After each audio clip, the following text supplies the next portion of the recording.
राम राम, आप देख रहे हो इंडिया न्यूज हरियाणा का डिजिटल प्लेटफॉर्म। मैं हूं सोनल दहिया।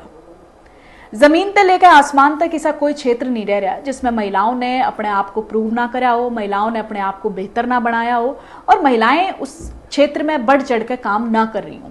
लेकिन आज भी कई ऐसे सेक्टर हैं जहां पर महिलाओं की भागीदारी बढ़ने की जरूरत है और उसमें सबसे बड़ा एक जो गैप है वो नजर आ रहा है राजनीति में। आप देश भर के आंकड़े उठा कर देखो, आप देखोगे कि भाई महिलाओं की जो भागीदारी है वो ना के बराबर है, उसको और ज्यादा बढ़ने की जरूरत है। आप जुडिशरी में देखो, आप वहां भी देखोगे कि भाई महिलाएं जो हैं वो ना के बराबर है, महिलाओं का परसेंटेज बढ़ना चाहिए। लेकिन आज हम हरियाणा की राजनीति के लिहाज से इसको समझेंगे। आप देखो भाई, हरियाणा की राजनीति में अब लोकसभा चुनाव नजदीक हैं। लोकसभा चुनाव के लिहाज से अगर आप देखो तो सारी पार्टीज ने अपने टिकटों का बंटवारा कर दिया है।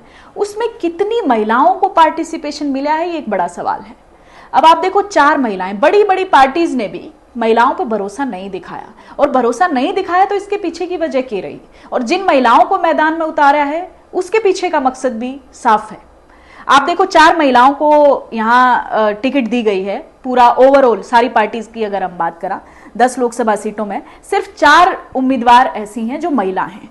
अब बीजेपी ने बंतो कटारिया को मैदान में उतारा है। बंतो कटारिया एक इकलौती महिला हैं बीजेपी पार्टी की जो लोकसभा की कैंडिडेट हैं इस बार के चुनाव में। बंतो कटारिया के पीछे कई वजह हैं। रतन लाल कटारिया की पत्नी हैं, पूर्व मंत्री रहे हैं, उस इलाके में रतन लाल कटारिया का अपना एक प्रभाव है। तो एक सिंपैथी भी आप कह सकते हो कि दिखाने की कोशिश यहाँ पे की गई है कि भाई उनकी मृत्यु के बाद जो है उनकी पत्नी को टिकट दे दी गई और ये हर जगह आप ये चीज देखते हो। इसके अलावा कांग्रेस की अगर हम बात करें तो कुमारी सैलजा को टिकट दी गई है। केवल इकलौती कुमारी सैलजा हैं जिनको कांग्रेस पार्टी की लिस्ट में एक महिला कैंडिडेट है। उसके पीछे की भी कई वजह हैं कि भाई उनका अपना एक कैडर है उस इलाके में और इसके अलावा गुटबाजी भी एक वजह है क्योंकि अलग अलग खेमे तो हैं कांग्रेस में। साफ तौर पे हुड्डा खेमा अलग है, शैलजा का जो खेमा है वो अलग है और ये भी गुटबाजी एक वजह है उनको टिकट मिलने की। इसके अलावा आप जननायक जनता पार्टी को देखो। जननायक जनता पार्टी ने नैना चौटाला को टिकट दिया है। नैना चौटाला अजय चौटाला की पत्नी है, पूर्व डेप्यूटी सीएम दुष्यंत चौटाला की मदर हैं, उनको टिकट दिया गया है। तो साफ तौर पे उनकी तो घर की पार्टी है और उनको जो है उसका भी एक साफ तौर पे फायदा मिला है। सेम इनेलो से सुनैना चौटाला को टिकट दिया गया है। सुनैना चौटाला भी, इनेलो पार्टी भी उनकी घर की पार्टी है भाई, उसकी वजह से एक बड़ा फायदा उनको मिला है। घर की पार्टी होने का एक प्रभाव ये पड़ा है कि भाई उनको टिकट दी गई है। उनका भी राजनीति में कोई बहुत लंबा चौड़ा करियर तो है नहीं अगर हम एक्सपीरियंस के लिए आज से देखें तो। और दूसरी ऐसी महिला हैं जो चौटाला परिवार की जो मैदान में उतरी हैं, जो राजनीति में सक्रिय हुई हैं। हालांकि उन्होंने कॉलेज के टाइम पे राजनीति करी है लेकिन कोई बहुत ज़्यादा लंबा उनका करियर नहीं है राजनीति का अगर हम उनके बैकग्राउंड पे एक नज़र डालें तो। बीजेपी और कांग्रेस की एक साफ तौर पे बेरुखी दिखाई दी है। जननायक जनता पार्टी का तो हम समझ सकते हैं कि भाई उन्होंने अपने घर के महिला को टिकट दे दी। इनेलो पार्टी का भी है। लेकिन बीजेपी और कांग्रेस जो है बड़ी पार्टियां हैं, उन्होंने केवल एक एक महिला को मैदान में उतारा है।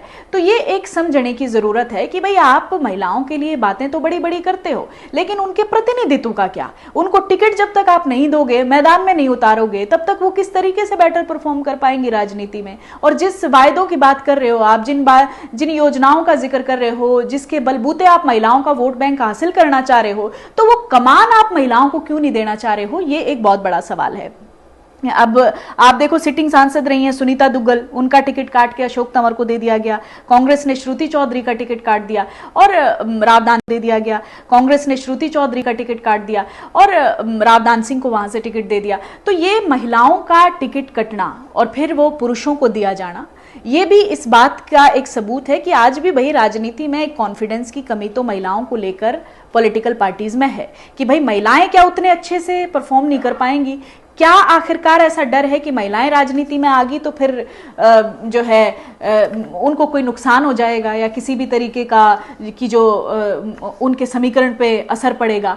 तो आज भी एक जो स्ट्रॉन्ग कैंडिडेट के तौर पे एक महिला को देखने की आदत है वो कहीं ना कहीं पॉलिटिकल पार्टीज को अभी नहीं पड़ी है।